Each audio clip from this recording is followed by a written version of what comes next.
Thank you very much. Over to you, Jack.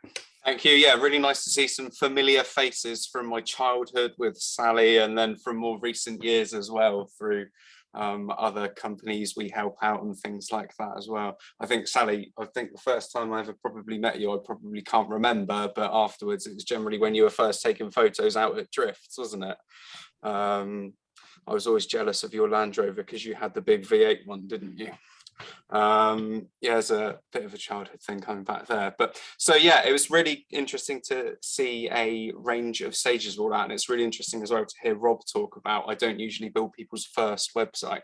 It's absolutely natural that most people use a DIY website builder. I think we've actually got a blog post going out about sort of having a custom built website versus a DIY one as well, but we'll probably pick that up again a bit later on, because I think it relates a little bit to Maggie and Sandeep's points, which I think tie together a little bit as well.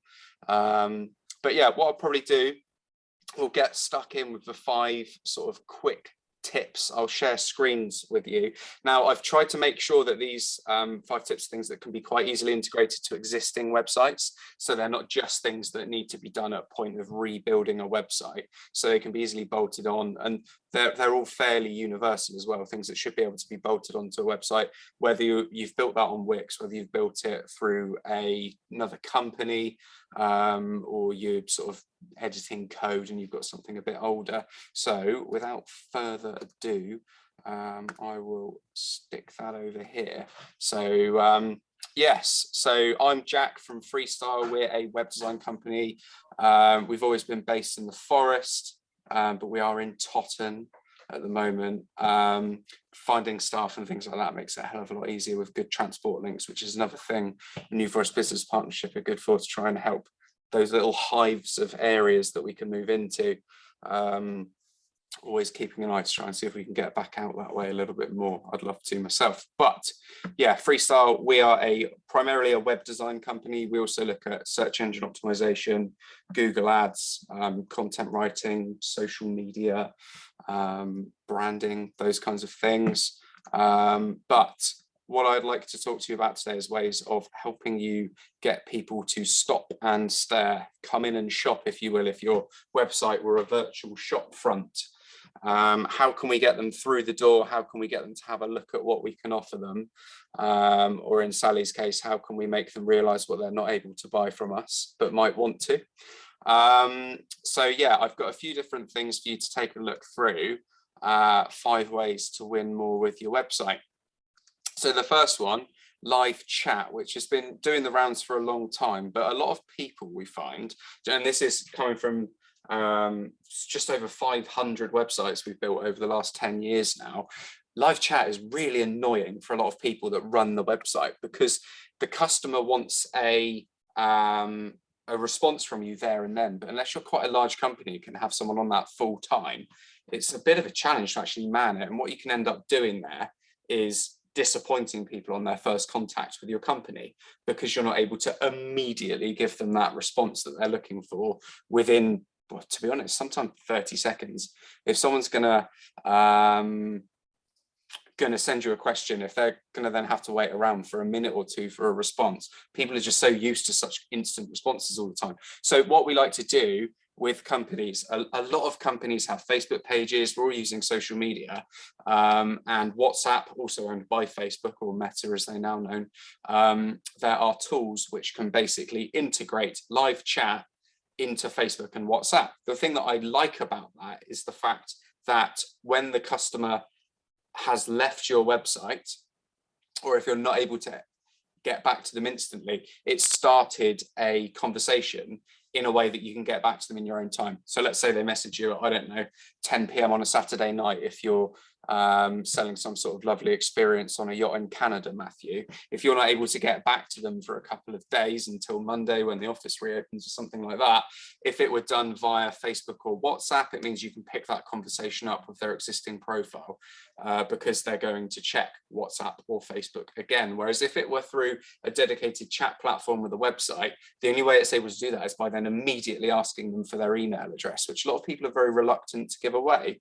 So one way that we found to sort of get around that a little bit is through Facebook Messenger which can be embedded directly into the website.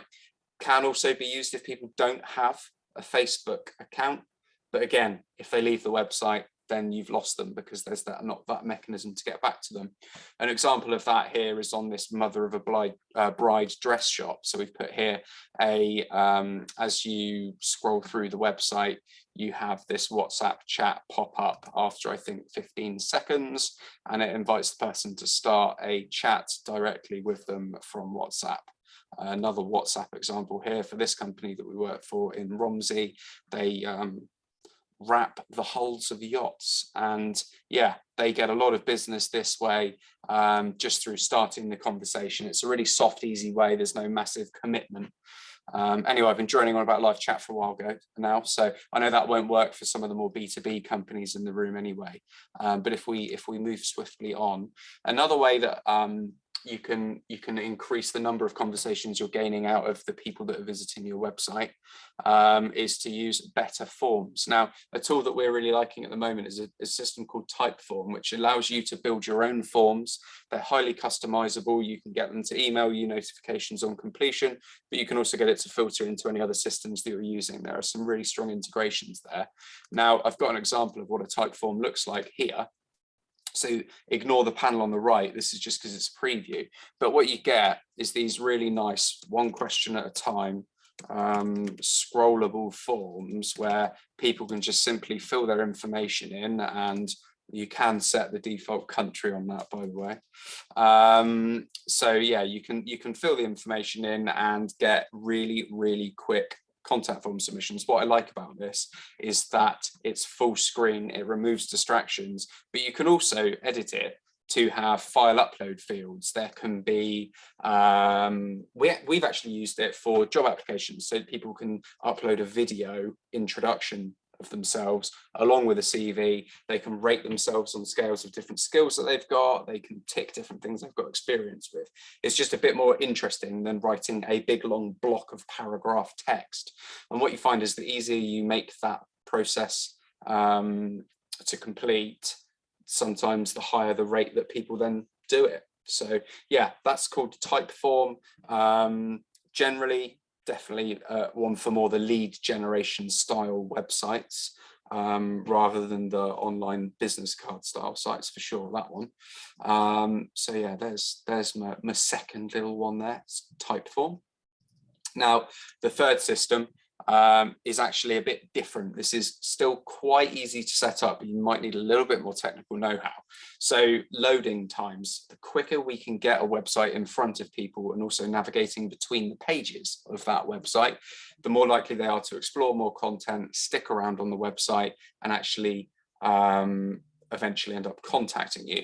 So, I mean, I'm sure Rob will probably know this, but there's a stat where Amazon figured out it was something like they get 3% more sales for every 0.1 seconds they get off their loading time. So it's fairly statistically proven the quicker your site, the more you get out of it. Cloudflare is a system that you can basically serve your website through.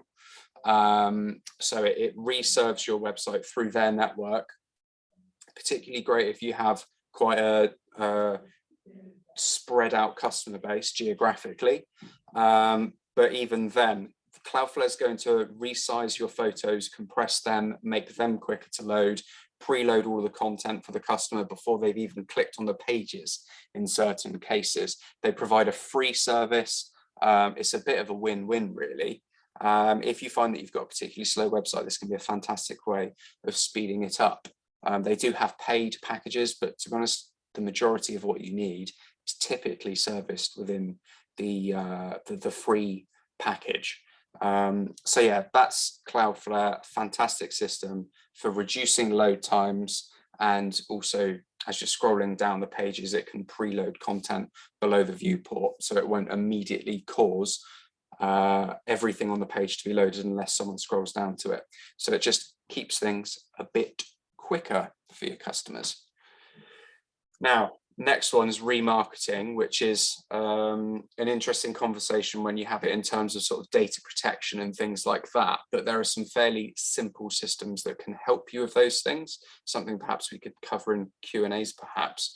But remarketing is where you place a small piece of code on your website which records when a specific person's looked at your website. There's no personal information stored with that, just the fact that that person has visited your website previously. You can then, via a system called Google Ads, this is sort of a sub-product of Google Ads, which is an incredibly cheap and efficient way of getting your website back in front of customers. So let's say, for example, let's use Matthew as an example again with scape yachting. Let's say someone's looking at days out on the Solent, and they look at the website, they look through a few different pages of the website, but they haven't quite gotten to the point of making a decision just yet. What we could then do with remarketing is place ads on other websites. So as they're reading their newspaper, I'm sure you've all seen it, where you look at, I don't know, a product or service on a website and all of a sudden it's following you around like a shadow. Remarketing is what allows for that. But the great thing about it is it's incredibly cheap to run, and you know you're dealing with an audience which is already interested in what you're offering. They maybe just were comparing you to competitors, or taking a little longer to think about it. So it's a way of keeping ourselves in the mind of our potential customers for up to 90 days after they visited our website. It's a very, as I mentioned, it's not an expensive form of advertising this at all. You could probably run a sensible remarketing campaign for £10 a month, and I imagine for that you'd be able to cover at least 1,000 visitors to your website. It's not too bad at all, really. But again, if you're going to do that, you need to consider the implications for data protection and GDPR. You need to just get permission to put that cookie on someone's computer, but there are pieces of software that are incredibly easy to use to do that as well. Next up, Calendly, which is one that we've used a lot. So when you go onto our website, as you scroll down and look through things, we've got book a meeting buttons all over the place. And it's a really, really nice way for someone to reach out directly to us, and whether they want to book a quick 15-minute call or fact find an entire new project. What this means is people can come on and find suitable times and schedule a live meeting via the web. You don't need to worry. I've been running this for quite a while and I haven't had anybody book meetings that have been a total waste of time, which is the normal concern that we get from this. But yeah, this is a really nice way of I mean, I'll be honest, it's a fantastic feeling walking into the office, seeing some appointments in your diary to speak to people about products and services that they'd like to buy from you. Probably more one for the B2B side of things. But we've just peppered these throughout our website. It's our main call to action now, to just book in to ask a question or make a full fact find for a website.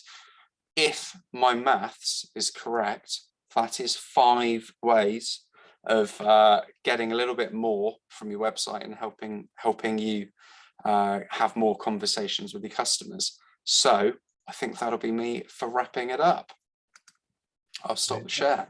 Perfect. Thanks a lot, Jack. That's very brave, leaving lots of time for Q&A. So no harm in that. So yeah, I mean, that last one, I can see a number of our coaches, consultants. Sandy, that last one might work for you for setting up an appointment and so on. So if anyone has any questions, I mean, go for it. I can ask any number about our site, but we've already had a good mention. So anyone want to kick off with anything that they've just heard about, or anything else in the world of websites? Astrid, followed by Roger. Thank you, Matthew. Jack, that was fantastic, really interesting. I'm an inept nerd, so I really find it interesting, but I'm not very good at sorting it out, as Rob will have said. One of the things that I thought was really interesting is the Cloudflare. Yes. I've recently gone through the SolarLex sustainable SME testing. One of the things that caused me a bit of a headache very briefly was the greening up of my digital footprint and trying to find out where my servers are. How does Cloudflare work so that you can check how sustainable your server support is to that? Well, I can tell you what, I'm going to struggle to answer that for Cloudflare because it's a third-party network, whereas we run our own network of servers, which are all completely carbon offset. So I know that we've sorted our end out with the data center that we use, and everything's completely offset and powered by green fuel. I could probably find that out for you quite easily. The one thing that I would add with Cloudflare is the fact that what they do, if you've got a lot of international traffic, they close the gap so that you're loading from a server very geographically close to the person trying to load the website. So we've got one company, a printing company in Romsey, and they've got clients all over the place, and so they've got offices in Australia, America, all over. And one of the best things that we've done for them is integrate Cloudflare so that everyone's loading from a local server to them. There are also quite big benefits for SEO of getting local rankings of loading things from local servers as well. But yeah, I mean, I found a page called The Climate and Cloudflare on Cloudflare's blog, but I'm not going to try and pass that off as existing information and start reading you something from their blog. But I can certainly pop that in the chat for you. Out of interest, Astrid, do you know what your website's built on top of? What platform it uses? It's hosted on the servers that host it on the Google Cloud servers, so they're all sustainably powered. I was going to say there'll be a completely carbon offset anything. Pretty much all of, in fact, I think I'm fairly confident saying all of Google's traffic is carbon offset, which is a ridiculous amount. But yeah, they pretty sure they power all of their servers with renewables. Yeah, yeah, but powering with renewables is different from offset, and I'm pleased that they do actually. It is, yeah. Enough of that. I know the offsetting schemes are a bit of a scam a lot of the time, aren't they? Using the renewables is the way to do it. That's why I said our servers are using green fuel rather than offset kind of thing, because I know there is a significant difference, isn't there? Which is a neat plug for next week's session. So I'll come back to that very shortly. But Roger, followed by Maggie. Thanks for that, Jack. Very interesting. Just coming back to the live chat, yes, you mentioned using WhatsApp and or Facebook. Is that a free service from them, and how's that work? How do you sign up for that? Sure. So if you have a Facebook page, which I'm sure you do in your line of work, I've had a look at your website quickly while we've been on the call, by the way, you actually just get a script directly within the settings of your Facebook page to embed the Facebook Messenger code. What's good as well is the fact that you've got a piece of software installed on your website called CookieBot, which pre-filters and removes all of the cookies that Facebook would place onto the website without permission. When I was talking about gaining permission before you put the remarketing cookies on, the exact piece of software that I was talking about was CookieBot, of whom we're a partner. So I'm really pleased to see that you're using that as well. With WhatsApp, we actually deliver that through another piece of software that we use called ElfSite. They've created a live chat interface, which allows you to create what I showed you on the yacht and bridal website, where it's WhatsApp bundled up to look a bit more like a live chat engine. As soon as you start trying to use that, it immediately opens WhatsApp, whether you're on, well, as long as you have WhatsApp, of course, with a new chat with the customer. And obviously, as soon as they send a message, you've got that line of communication open to reply as and when. So yeah, WhatsApp doesn't actually cost. You can actually just link to opening a WhatsApp chat. But the tool that we use, that's something that we subscribe to, and we give access to our customers no charge for that. We just pay the developer license annually for that tool, and those that use it, use it. Okay, thank you. All right, no worries. So Maggie. Hi, thanks, Matthew. Jack, that was splendid, really clear and practical. Can I ask you a question about Calendly? Yes. So if you put that on your website, I mean, we don't use Calendly for diarising, and our diaries are constantly dynamic. So I'm just sort of thinking through the logistics of how you do that. So given we don't use Calendly as a platform at the moment for managing our diaries, how does that, does it oblige your whole business to go over to Calendly, or how does that work? Sure, good question. Can I ask how you said at the moment your calendars are pretty chocker? How are you managing that at the moment? What software do you use to manage your calendars? I think it's done on Microsoft. Well, I can share screen and show you something that hopefully you will find quite impressive. Now, this is at risk of looking like an absolute buffoon, but if I open my calendar here, let's place an appointment in, because I saw I'm available tomorrow. So let's put test appointment in. Excuse the typos. Let's put an appointment in for tomorrow morning at 10 a.m. Now, when we went on my Calendly a second ago, it said I was available at 10 a.m. tomorrow morning. It's now booked me out till 11:30. It's that fast. Right. So it live integrates. So that was using iCal, but that's a Google Calendar that integrates with, and that is the same as an Office 365 calendar. So it live checks your availability of when you're free and when you're not. The only thing that you obviously need to do is live and die by your calendar. Because if you say you're available, you better be available. Yeah, no, absolutely. And does it behave the same way if you put like a placeholder on your diary? If I've offered out to somebody and you just placeholder it, it would still also take the availability down. Yeah, if you've marked yourself, so within the settings of each appointment on your calendar, you can set whether you're free or busy. That's how we put things in the calendar, but still allow it to be bookable. Let's say it's like a notice that something needs doing on a particular day. If you leave your status set as free, it will still offer the time. The other rules within Calendly that are really useful is you can book out. You can set really good rules for availability. So you could say, never allow anyone to book a meeting within the next 24 hours. So you can have a rolling 24-hour buffer so that you know whether you're coming or going. You can also say a maximum of 2 types. So for example, we do a 90-minute project fact find for any new work. We've got 2 of those maximum a day, because I also need the time to write up the proposal, do the research around them. And you can also, I give myself a half-hour breathing space on each side of every appointment. So if I've got something at 11, it won't allow a call to be booked at 9:30, because it knows it won't leave me enough space between my meetings to call that person back, that kind of thing. Great, good, thank you. No worries.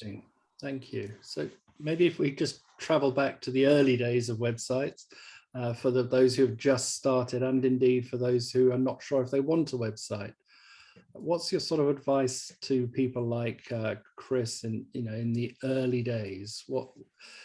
What's the priority to get right first? Well, I always think with that, and this goes quite nicely into what Maggie says as well, is about what's the difference between lead generation and an online brochure website. It depends what you're looking to get out. You obviously need to choose the tool, which is the website, by the output that you're looking for. So if you're going to be creating opportunities via going networking, or existing people, or you've got other campaigns that you're running. Let's say you're going to grow the business as a bit more of a traditional style business, and you're going to do anything digital marketing related at all. The one thing that you know is probably going to happen, even if we go to the most ancient form of someone using someone else or recommending someone for a service, as someone discussing something over a beer at a pub. Let's say Steve recommends Dave to Barry over a pint of ale.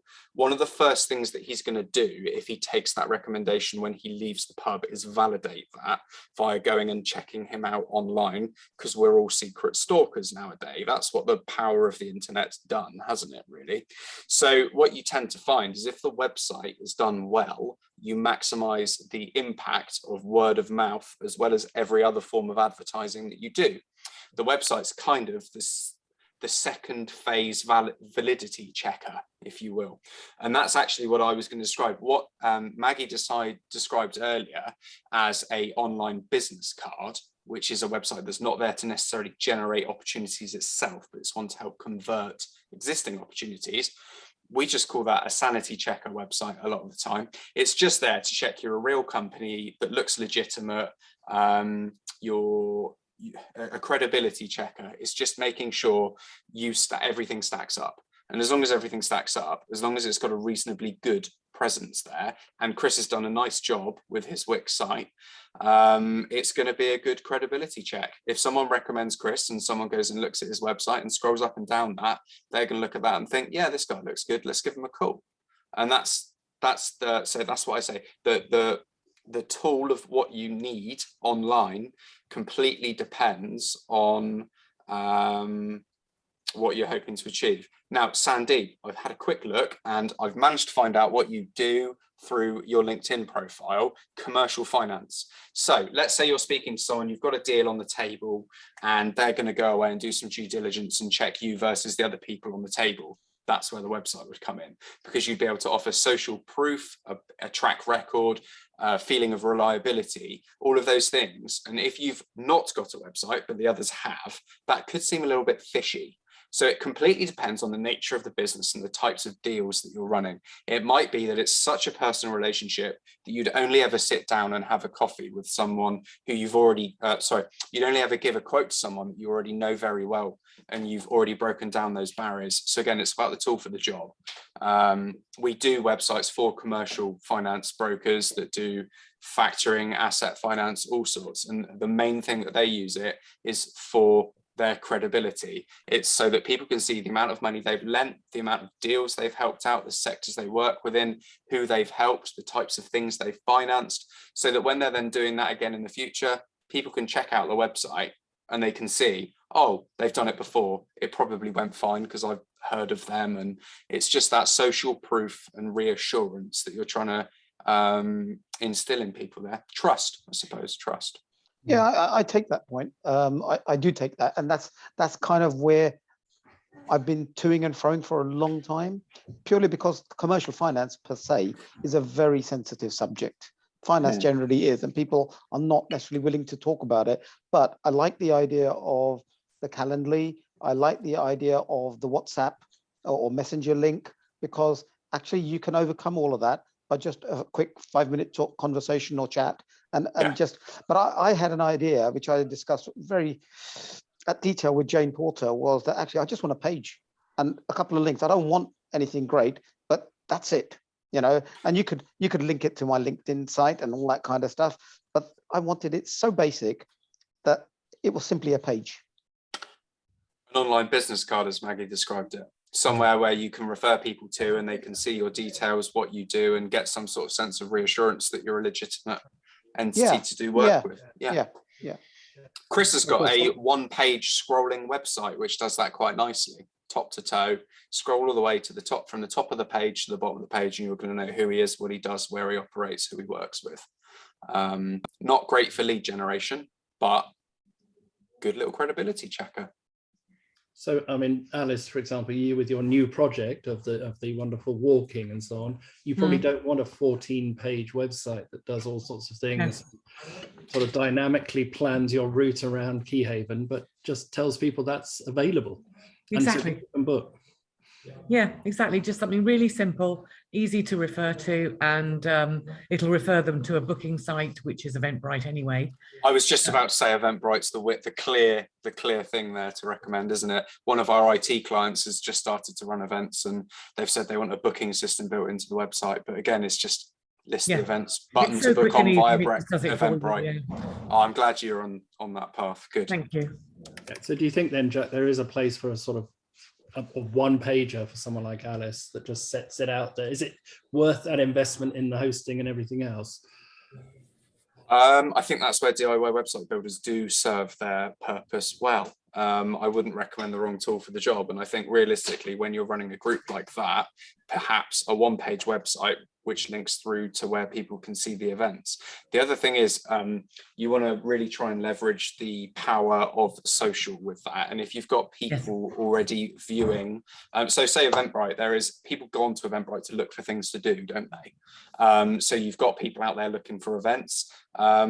Facebook events, so easy to mark that you're attending. And linked events.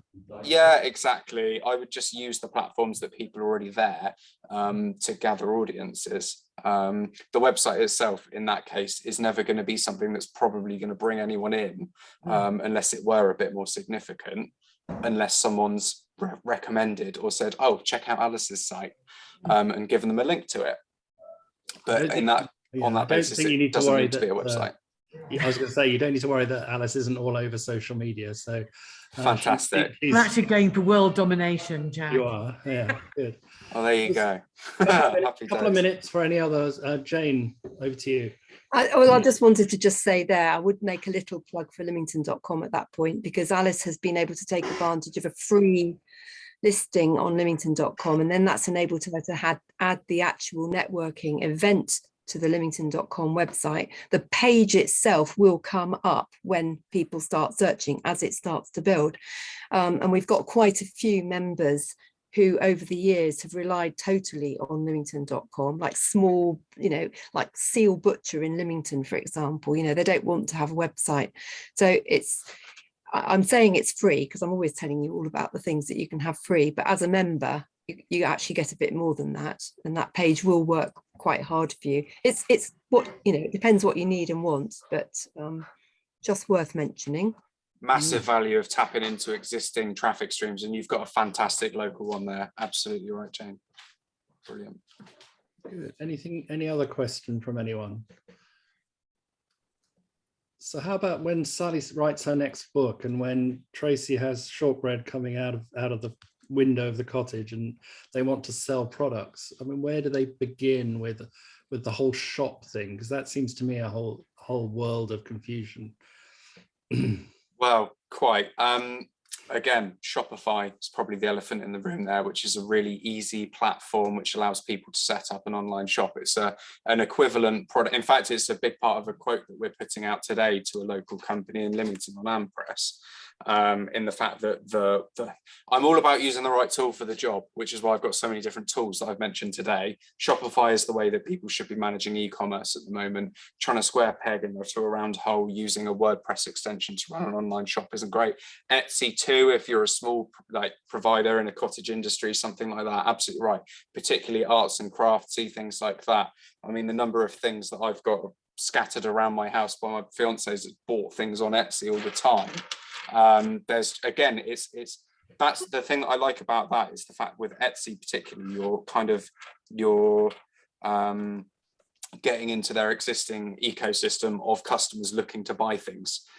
We've got a ceramicist in Lyndhurst who makes the most beautiful pottery, and she sells a lot of stuff on Etsy. That's how they market those products. So yeah, e-com for something like shortbread, the problem's going to be fulfillment. Generally with those things, it's the logistics of the fulfillment and the costs of the shipping. They're absolutely not to be underestimated. Interesting. Tracy's poised to speak. Go on, Tracy. Yeah. Sorry. I find that it's getting the commitment to buy.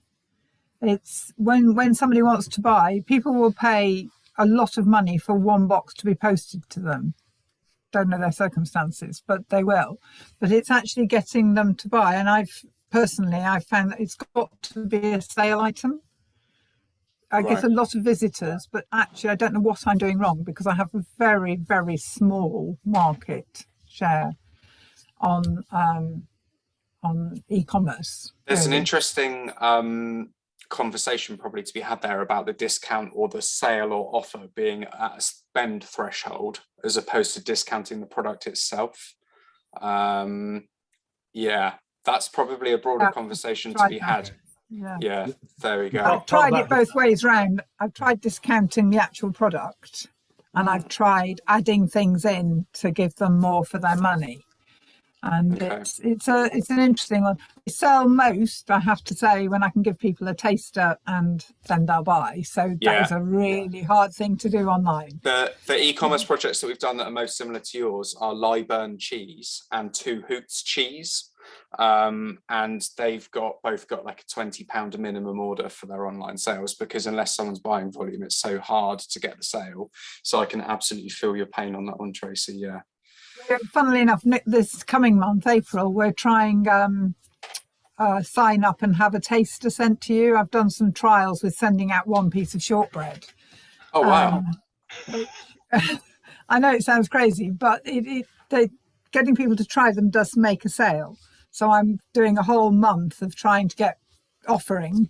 If people sign up to the newsletter, they'll get one in the post for free.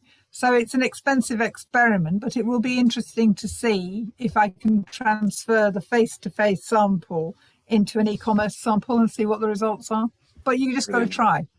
I think, Tracy, that with Easter coming up, you should try to make an Easter egg out of shortbread or hot cross buns out of shortbread on a Friday as a different alternative. We're doing an offer, a sale offer of chocolate shortbread for Easter. So we're on it, but we, shortbread is shortbread, chocolate is chocolate. We'll have to see where we go. But it was just that interesting thing I was trying to get my head around. They are two such different ways of selling, online and in person. And food, you've got to taste, I'm afraid. Anyway, there we go. I'll let you know how I get on. Thank you. I think, Roger, you had a quick point and then we'll wrap up after that. Yeah, interested in Jack's comments, but just to say I've really discovered Google My Business recently, or Google Business, whatever it's called. And for those that don't know, and Jack is the expert on this, is that you can almost create a website on Google for free. And what we've done is started to replicate. I have a lot more work to do, but basically you can replicate what you're offering on your website on Google My Business. And I guess that just increases one's profile out there. I don't know what you'd say about that, Jack. Yeah, Google My Business is a fantastic tool, particularly when you can get a good number of reviews. So these are the pins on the map. When you search any search term now and you put a location within the query, typically within the first third of the page below the ads, you're going to get the map pop up. It's a fantastic thing to do, particularly if you can get a good number of reviews. Yes, the name of it is constantly changing. It has actually changed in the last couple of months. They've dropped the My Business thing. I think they're just trying to merge it into Google now. Google Business Dashboard is another thing they've floated around. But yeah, that's something that's comes into what we call local SEO, which is about helping you get up those map listings for a specific result. And yeah, if you can get that off, quite often the map appears on the page on the search engine results page before the website results. So for location-based searches, it's a fantastic tool. Absolutely, yeah.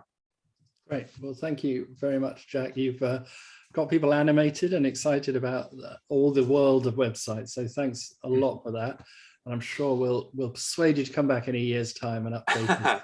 Well, thanks very much for having me. Thanks for your time, everyone. Really appreciate it. So I'll just stop that and then I'll just wrap up